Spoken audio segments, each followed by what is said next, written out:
Let's talk about the national championship. Fernando Mendoza said that he will take shots for his team, whether it's from the front or the back. That guy's a national fucking champion. This game was insane. Where is Mark Fletcher? That's where I want to go first, because nobody's going to go there first about national championship. Where is Mark Fletcher projected to go in the NFL draft? That dude is Derrick Henry-esque because of the size, speed combo. I'm not saying he's Derrick Henry, but where is he being projected in NFL drafts? Because that guy is a baller, and he did it against some of the best defenses in the NFL that have NFL guys on them. Ohio State, Indiana.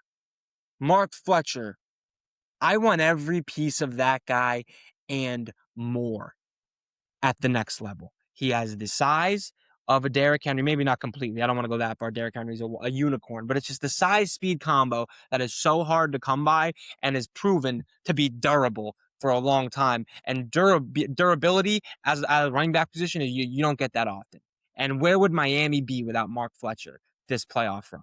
Where would they be? They wouldn't have beat Ohio State without him. I promise you that. So Mark Fletcher, stud. They wouldn't have beat Texas A&M without him. They would have lost in the first round. That guy was the most important player to that Miami Hurricanes offense, Malachi Toney included. Malachi Toney is a problem. I understand Jeremiah Smith had an incredible freshman season, okay? I really do. Malachi Toney was 6'4", 220. I think he would be as good as Jeremiah Smith. Hot Take Tuesday. I think if Malachi Toney was the same size and speed, but like if you're Annabelle, she'd be your uncle. I get it. He'd be just as good as Jeremiah Smith. That's no disrespect to Jeremiah Smith. I think he's the greatest wide receiver prospect in the history of probably since Calvin Johnson, right? Malachi Toney's fucking unbelievable. And he reclassed. He's supposed to be in Algebra 2 right now. Malachi Toney reclassed to go to college football early, a year early. That guy should be a senior in high school right now. And he just led the national championship game in receiving yards. I know Jeremiah Smith just did it. Ryan Williams just had an incredible freshman season. Not incredible freshman season, kind of fell off after the Georgia game. That's neither here nor there. Malachi Toney isn't 6'4". Like he doesn't have the size that Jeremiah Smith has. Like it's unheard of what Malachi Toney did this year. Him and Mark Fletcher carried that Miami team after the catch. It's just unreal. And the fact that he is a reclassed senior, he's supposed to be in Algebra 2 right now, is just ridiculous. It is utterly ridiculous, okay? Shout out Miami. They had a hell of a year. Cristobal will be back. I got all the faith in the world in him because he cares about the trenches more than anybody in college football, and that was why they were able to dominate Ohio State. That is why they were able to hang around in this game against Indiana, who had the most wins out of a college football team in the history of college football, 16-0. It's because Cristobal cares about the trenches. That's where he builds his teams. And it's also Miami. They have money where they can get guys like Malachi Toney. They can get guys like Mark Fletcher. They can get guys like Keontae Scott on the defensive side of the ball. Like, not only does he build through the trenches, but he has the money and he has the recruiting ability. Obviously, that's when you talk about Cristobal, you talk about his recruiting. Miami's not going anywhere. Cristobal is one of the best coaches in the country, and he focuses on the trenches. Ruben Bain was incredible. Messidor was incredible. They're going to have 2 top 10 picks in the trenches on the offense, one on the offensive line, one on the defensive line. They had the best edge rusher in the country. They had the best left tackle in the country. Cristobal is going to be able to keep recycling these guys in because he's the best recruiter at those positions in the country. End of story. Let's talk about Indiana, man. Curt Cignetti. It's unbelievable what Indiana did. Everybody's going to talk about it, but like when Leicester City won the league, and what was that, 2017? That is the equivalent. Like that is they were in the third tier of English football league, and then all of a sudden they were the most losingest football program of all time. And then here comes Curt Cignetti, and in 2 years, 16-0, led by Fernando Mendoza, who's the closest thing to Tim Tebow since Tim Tebow in terms of the mindset. team first, team first, team first. I love football. I'm going to fight and die. The only difference between Tebow and Mendoza is that Mendoza has an absolute cannon.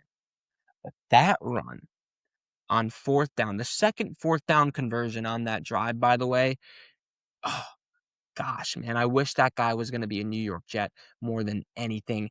I wouldn't be mad if the Jets traded up for him. And then the cherry on top, obviously, he's a must see TV in any post game interview. But the first thing he says, the first thing Fernando Mendoza says in his interview after winning the national championship and one of the most dominating runs in college football history, second highest point differential, 16-0, never been done before.